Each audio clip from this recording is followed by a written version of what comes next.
আসসালামু আলাইকুম। Hello viewers, welcome back to my channel tasty tasty food and kitchen.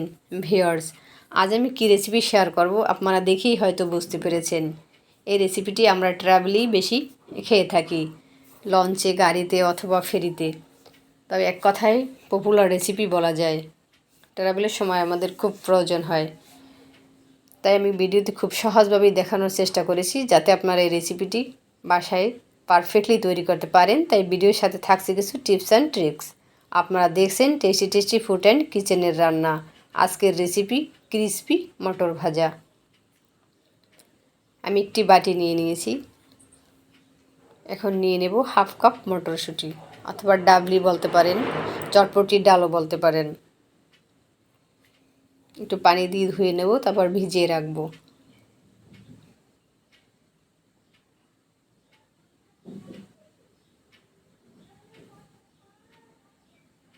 Add করে দিছি একটু বেকিং সোডা। এই বেকিং সোডা অ্যাড করলে হয় কি, এটা তাড়াতাড়ি সফট হয় এবং এটা মটরটা আপনি খেলে আপনার স্বাস্থ্যের কোনো ক্ষতি হবে না।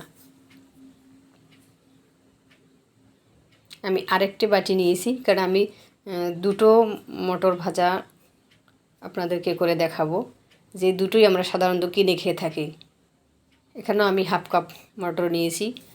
আমি আবারও বলছি, আপনারা চটপটি ডাল বলতে পারেন অথবা ডাবলি বলতে পারেন। এটাও ভিজিয়ে রাখবো একই প্রসেসে। তাহলে আপনারা যদি আমার এই প্রসেসে তৈরি করেন, আপনাদেরকে আর দোকান থেকে কিনে খেতে হবে না। অ্যাড করে দিছি একটু ফুড কালার। আপনারা ভালো ফুড কালার নেওয়ার চেষ্টা করবেন। আমি চেরি রেড মানের ফুড কালার নিয়েছি। যেহেতু উল্টনের কালারটা ওটা অ্যাভেলেবেল না, সেজন্য আমি সেটা দিইনি। যেটা আপনাদের কাছে সহজ মনে হবে আমি সেটা অ্যাড করেছি, তবে এটা স্বাস্থ্যসম্মত। আপনারা ভালো ব্র্যান্ডের ফুড কালার নেওয়ার চেষ্টা করবেন। আমি দুটো বাটি দিয়েছি, এখন আমি সারা রাতের জন্য ভিজিয়ে রাখবো। আপনাদের কাছে যদি সময় না থাকে, কমপক্ষে 7-8 ঘন্টা ভিজিয়ে রাখবেন। আমি ফিরে আসলাম সারা রাতের পর। এই যে দেখুন, একেবারে পানি শুকিয়ে গিয়েছে। অল্প একটু পানি ছিল, আমি ফেলে দিয়েছি, আর ফুলে একেবারে ডবল হয়ে আছে। আমি এখন একটু টিস্যু দিয়ে মুছে নেব। আপনারা কিচেন টাওয়াল দিয়ে মুছে নিতে পারেন, অথবা ফ্যানের নিচেও শুকিয়ে নিতে পারেন। যেভাবে হয় এভাবে, যে চালনি সবার বাসায় আছে, এভাবে ঢেলে ফ্যানের নিচে তারপর শুকিয়ে নিতে পারেন। জাস্ট পানিটা শুকিয়ে নেবেন, আবার রোদে শুকাতে যাবেন না। সবশেষে একটু কিচেন টিস্যু দিয়ে মুছে নেব, জাস্ট কোনো ভেজা ভাব যেন না থাকে, তাহলে ভাজতে গেলে আবার সমস্যা হতে পারে। দেখুন, আমি সবশেষে টিস্যু দিয়ে মুছে নিয়েছি। একেবারে টিস্যু একেবারেই ক্লিন বের হয়েছে, মানে শুক ড্রাই, কোনো ভেজা ভাব নেই। এখন আমি ভেজে নেব।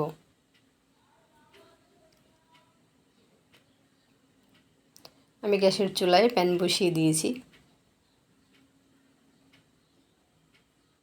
আমি আরেকটি ছাঁকনি নিয়েছি, দেখুন, এতে আমি ভেজে নেব। এখানে শুধু কাজ একটু কতক্ষণ পর পর একটু দুলিয়ে দিলেই হবে, নাড়াচাড়ার কোনো দরকার নেই। এটা এই চালনিতে ভাজতে একটু সহজ হয়। টেনশনের কিছু নেই। যাদের কাছে এরকম চালনি নেই বা ছাঁকনি নেই, আপনারা কীভাবে ভাজবেন আমি দেখিয়ে দেব। আর 10 মিনিট পরে চুলার আঁচ থাকবে মাঝারির চেয়ে একটু কম বা মাঝারি আছে। দেখছেন কীভাবে ফুটে উঠেছে? এই যেন আপনারা খেয়াল রাখবেন, আমি একটা কাঁচের ঢাকনা সামনে রেখেছি যাতে চোখে মুখে লেগে না যায়। এটা কিন্তু কিছুক্ষণ পর পর ফুটতে শুরু করবে। দেখুন কতগুলো ফুটে উঠেছে এবং চারদিকে ছড়িয়ে গেছে। এজন্য আপনার সামনে একটা কাঁচের ঢাকনা অথবা সিলভারের যে কোনো একটা ঢাকনা সামনে রাখবেন, যেন আপনাদের ফেজে বা গায়ে ছিটে না যায়। এটা কিন্তু অনেক অনেক গরম থাকে, এই যে তেল ছিটে গেলে অনেক সমস্যা হতে পারে, সেজন্য অ্যালার্ট থাকবেন। আমি একটা ঢাকনা সামনে নিয়ে নিয়েছি। আবার এটা একটা ইম্পর্টেন্ট টিপস। আবার বলতে পারেন যে এটা তো বললাম না, তাহলে আপনাদের অনেক ক্ষতি হতে পারে। এই দেখুন, আমি এটা তুলে নিয়েছি। একেবারে আমি 22 মিনিটের মতো ভেজে নিয়েছি। একটা কিচেন টিস্যুর উপর রেখে দিয়েছি। যাদের কাছে এই ছাঁকনি নেই তারা কীভাবে ভাজবেন সেটা আমি দেখিয়ে দিয়েছি। যেটা আমি সবুজ কালার করেছি, এখন এটা আমি একেবারে সরাসরি প্যানে ঢেলে দিয়েছি। এটা হবে কি, আপনার কিছুক্ষণ পর পর একটু নাড়তে হবে। এটার একটাই সমস্যা যে যখন দেখবেন হয়ে এসেছে তখন খুব দ্রুততার সাথে ডালটা তুলে নিতে হবে, এই আর কোনো সমস্যা নেই। কিছুক্ষণ পর পর দেখবেন। কেবল একটু সিদ্ধ হয়েছে, আমি আরেকটু ভেজে নেব। এই যে বাসায় তৈরি করলে হয় কি, আপনি বুঝতে পারেন কীরকম কতটুকু ভাজবেন, বেশি ক্রিস্পি খাবেন নাকি। আপনি যতটা ক্রিস্পি খেতে চান তার একটু আগেই তুলবেন, কারণ গরমের পর আবার একটু একটু শক্ত হবে। এই জন্য আমি দুটোই, আগেটা 22 মিনিটের মতো ভেজে নিয়েছি, আর এটা 20 মিনিটের মতো ভেজেছি। প্রথমটা একটু বেশি সময় লাগে। চুলার আঁচ রাখবেন আপনারা মাঝারিতে। এখন একটু তেলটা ঝরিয়ে নেব, একেবারেই দোকানের মতো যেটা আমরা কিনে খেয়ে থাকি।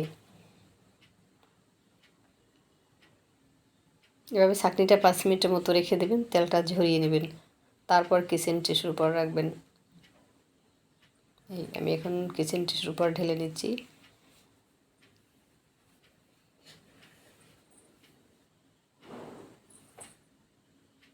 এটা ঠান্ডা হওয়ার পর তারপর আমরা মশলা অ্যাড করব। এখন আমি প্রথম যেটা ভেজেছিলাম সেটা এখন ঠান্ডা হয়েছে, এটার সাথে আমি এখন মশলা অ্যাড করে দেব। এটা বাটিতে নিয়ে নিয়েছি। আপনারা আবার জালির উপরে মশলা অ্যাড করবেন না, তাহলে ফাঁকা দিয়ে সব মশলা পড়ে যাবে। অ্যাড করে দিয়েছি হাফ চা চামচ মরিচের গুঁড়া, আপনারা ঝালটা বুঝে শুনে দিবেন। আর অ্যাড করে দিছি আমি হাফ চা চামচ বিট লবণ, অ্যাড করে দিয়েছি 1 চা চামচ চাট মশলা। যাদের কাছে চাট মশলা নেই, আপনারা ভাজা জিরার গুঁড়ো অথবা ধনিয়ার গুঁড়ো বাসায় তৈরি করে নিয়ে অ্যাড করতে পারেন। এই যে দেখুন কত ইজিভাবেই তৈরি হয়ে গেল আমাদের ক্রিস্পি মটর ভাজা, বা স্পাইসি মটর ভাজাও বলতে পারেন।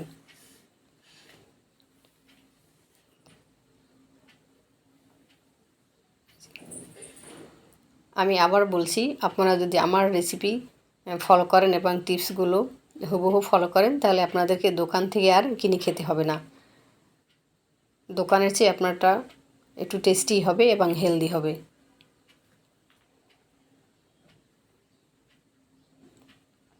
আমি বাকিটা নিয়ে নিয়েছি, এখানে দিয়ে দিয়েছি হাফ চা চামচ বিট লবণ, অ্যাড করে দিচ্ছি হাফ চা চামচ জিরার গুঁড়া, অ্যাড করে দিচ্ছি 1 চা চামচ চাট মশলা, অ্যাড করে দিচ্ছি হাফ চা চামচ চিনির গুঁড়া। আপনারা যেভাবে চান, আমি দুভাবে করেছি, চাইলে আপনারা যে কোনো একটা অ্যাভয়েড করতে পারেন।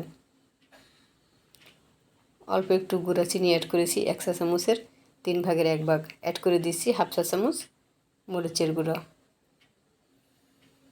বাসায় তৈরি করলে হয় কি, আপনি ইচ্ছা মতো মশলা অ্যাড করতে পারেন, যেটা আপনার পছন্দ না সেটা আপনি অ্যাভয়েড করতে পারেন। এই যে এটা এরকম যেটা আমরা বাজার থেকে কিনে খেয়ে থাকি মটর ভাজা, এরকম আমি দুটোই তৈরি করে দেখলাম, খুবই ইজি। তাহলে আপনারা চাইলে বাসায় অবশ্যই একবার ট্রাই করবেন। বাসায় তৈরি খাবার আমাদের টেস্ট ভালোই হয়, তার চেয়ে বড় কথা এটা হেলদি হয়। তৈরি হয়ে গেল আমাদের 2 রকমের স্পাইসি ক্রিস্পি মটর ভাজা।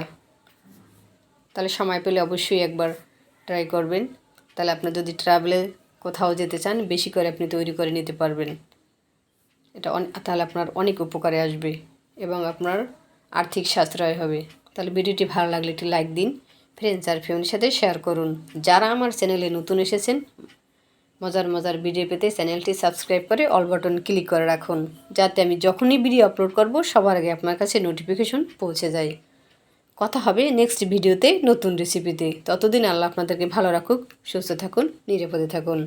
আল্লাহ হাফেজ।